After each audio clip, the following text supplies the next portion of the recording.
Everyone you speak to, again, whether it's his colleagues in the Senate, whether it is the other Kennedy children, whether it is his own children, people here in Massachusetts, they talk about how transformational a figure she was in the life of a senator who is new. He knew this day was coming. It was a question of when, not if, when he was diagnosed.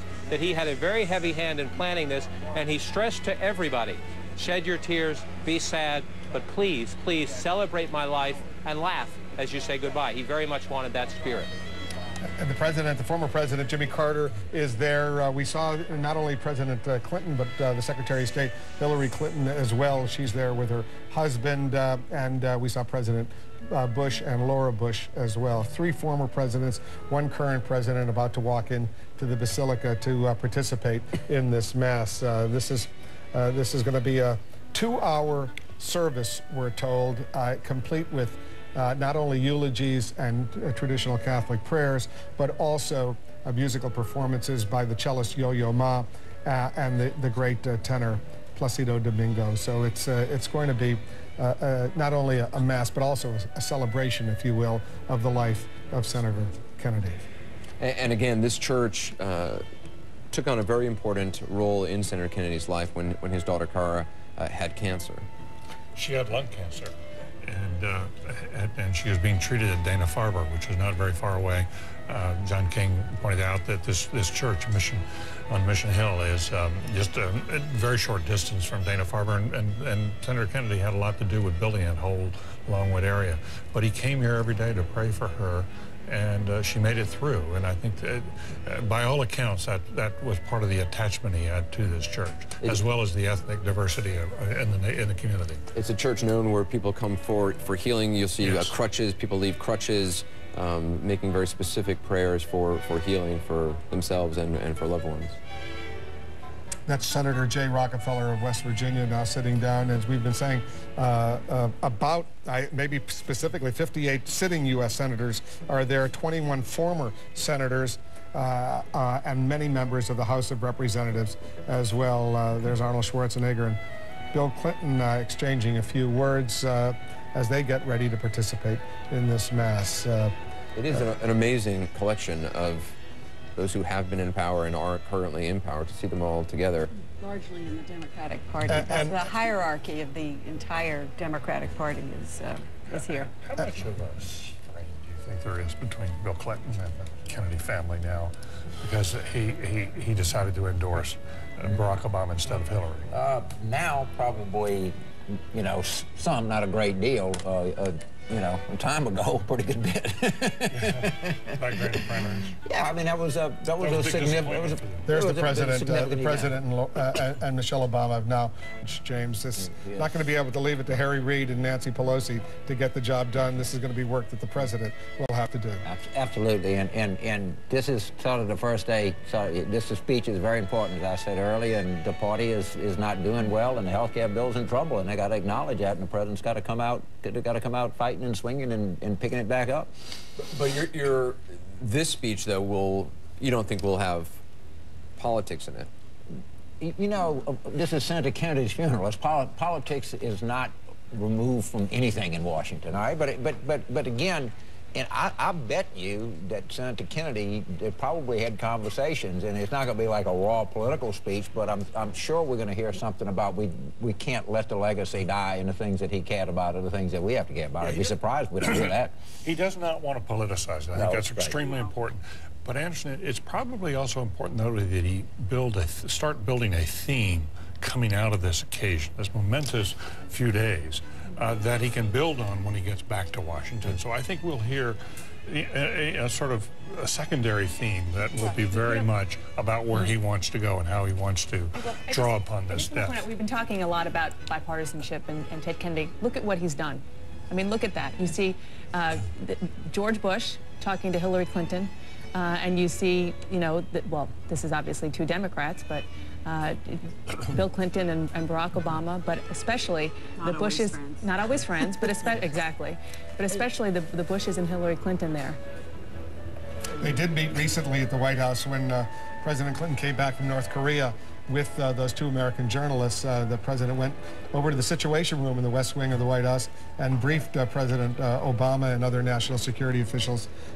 James, it was their Situation Room, not my Situation Room, which is a different Situation Room. It would have been nice if he would have briefed the president. Be welcome in the Situation Room. Certainly, both of them would be very welcome in our Situation Room as well. One thing the president can learn from Senator Kennedy.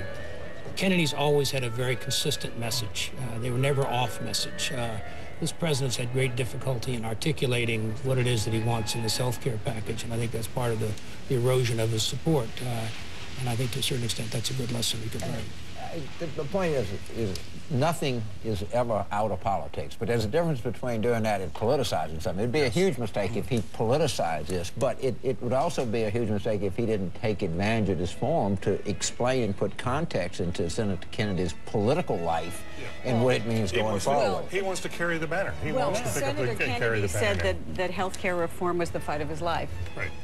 And he So- also, Gloria, and David pointed out in Dan Baltz's book, and this is going to be interesting, that one of the reasons, for Senator Kennedy endorsed then Senator Obama is he got a pledge, a commitment to health care reform, and it probably wasn't incremental reform. You get a sense of just in that picture, the size of the Kennedy family. You see that entire side of the church empty, obviously awaiting members of the Kennedy family who are following the hearse with Senator Kennedy's body. I'm sorry, Ron. The thing the president is going to have to, the point you just made, he said, it was the fight of my life. The president has to recognize on this issue, this is going to be a fight, and they have to act like it's going to be a fight. And so when you look at those speeches of Senator Kennedy, the passion, when that speech he gave at that Democratic meeting, when he said, I am for that plank, that piece of tin on our plank, it's a fight, and he has to absolutely recognize that. For the last 5 minutes, President Clinton and President Obama have been speaking to each other.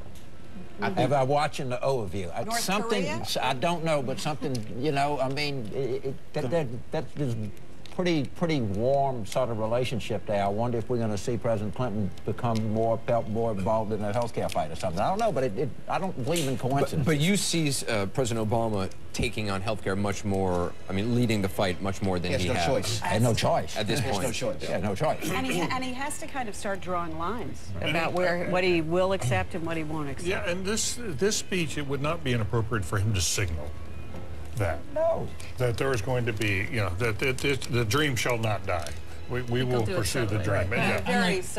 We're going to continue past to fights, fight. so there are no Republicans in this fight. This is all about Democrats. I mean, we are not. You're not going to get any votes, no conversions out of this service. You don't think the last few days of the Kennedy memorial hasn't really changed the Republican tone, has it? It hasn't brought us No, I think that's pretty clear.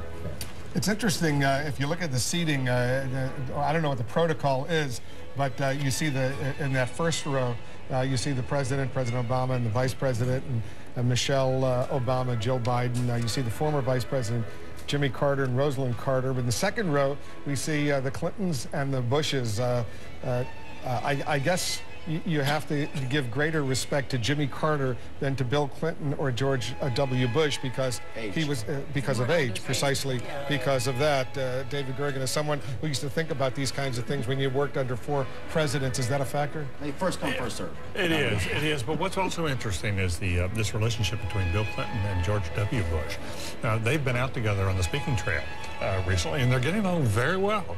They're having a lot of fun together. Maybe it's because the father and Bill Clinton ended up having an ending up. You know what? One thing we know, there's 1,500 people in that church. Yes. There's 1,000 of them that are mad, that don't like their seat. Everybody's kind of looking for James, most people there. And 15,000. No, the one thing I've learned at a lot of these events, they look at seat placement. But it's hard not to recall what political enemies Jimmy Carter was in 1980 with Ted Kennedy, who took on his incumbent president, challenged him at a primary. As Jimmy Carter pointed out in your interview with him the other day, Wolf, he pointed out, I just defeated him handily, right? I mean, he said I really overwhelmed him, but that was a very, very tough time, and it was a fight that, by the way, was largely fought over health care. We all want an America defined by deep and meaningful equality, from civil rights to labor rights, from women's rights to gay rights, from ending discrimination. There are no acceptable limits, and there are no acceptable prejudices in the 21st century in our country. We have a common task and a common challenge. Why can't we see that we are all in this together? 18 million of you from all walks of life. Women and men, young and old, Latino and Asian, African American and Caucasian, rich, poor and middle class, gay and straight, you have stood with me. And I will continue to stand strong with you every time, every place, and every way that I can. The dreams we share are worth fighting for.